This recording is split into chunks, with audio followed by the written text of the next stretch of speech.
خاموش ہے. اب آخری چیز جو میں آپ سے کہنا چاہتا ہوں یہ کہ اس قوم اور ملک کی جو ترقی کے امکان ہیں وہ اتنے کشادہ اور اتنے وسیع ہیں کہ آپ جتنی دوڑ لیں اللہ تعالیٰ آپ کو اتنی زیادہ ترقی دے. لیکن اس کی ایک شرط ہے اور وہ شرط یہ ہے کہ یہ جو ملک حاصل کیا ہے یہ اللہ کے نام کے اور اللہ کے رسول کے تعلیمات کے لیے حاصل کیا تھا تاکہ یہاں کے رہنے والے اپنی زندگیاں اسلامی اقدار کے مطابق بسر کر سکیں.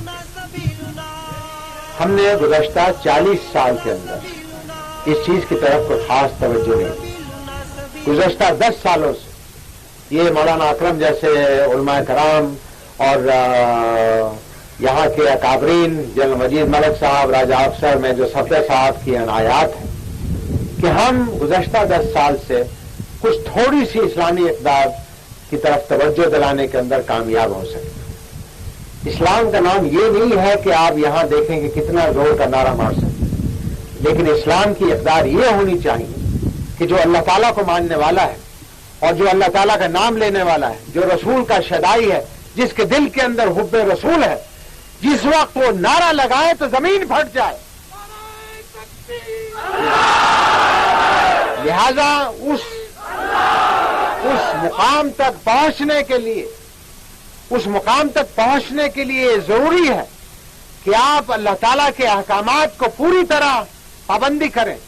اللہ تعالیٰ نے مسلمان کے اوپر 5 وقت کی نماز فرض کی ہے، رمضان کے مہینے کے روزے فرض کیے ہیں، زکوٰۃ فرض کی ہے، اور اس کے علاوہ اسلامی اقدار کے اندر یہ ضروری ہے کہ بھائی اپنے بھائی کی خدمت کرے، پڑوسی اپنے ساتھ والے کو دیکھے کہ آیا اس نے 2 وقت کی روٹی اس کو میسر ہوئی یا نہیں ہوئی، بیمار کی تعمیرداری کی ہے آپ یا نہیں کی ہے، آپ نے اپنی بہنوں بچیوں کو وہ تعلیم دیا ہے یا نہیں دیا جس کے ذریعے سے وہ آئندہ آنے والے معاشرے کی بنیاد رکھ سکے.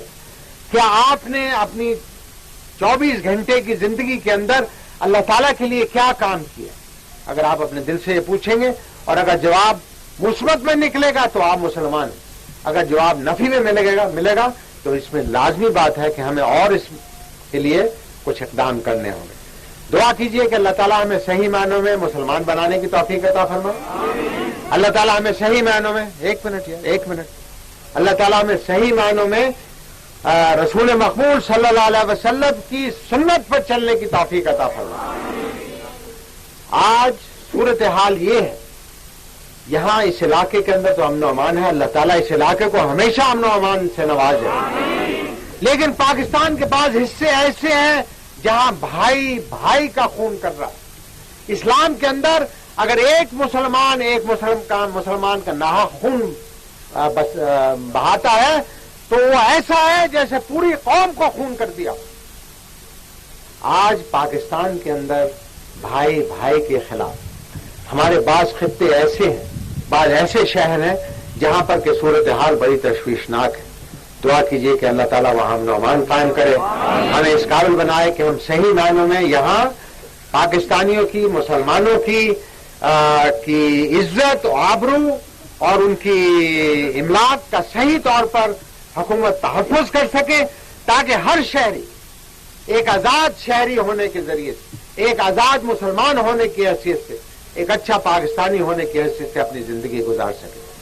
یہ زندگی جو ہے یہاں پر ہمیشہ ساری عمر کسی نے نہیں بیٹھ سکتی. یہاں سے 10 قدم کے فاصلے پر دیکھیے آپ کو قبرستان نظر آئے گا. آپ اور میں روزانہ ایک جنازہ جاتا دیکھتے ہیں.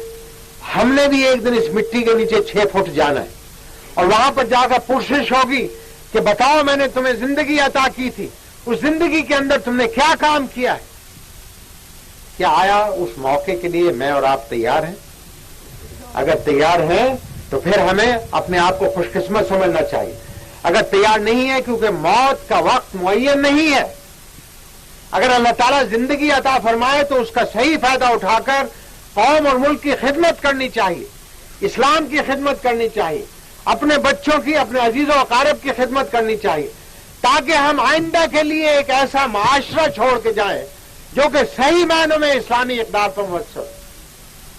تو میں آپ سے توقع کروں گا کہ چکوال کے لوگ، اس خطے کے لوگ یہ بڑا مردم خیز خطہ ہے.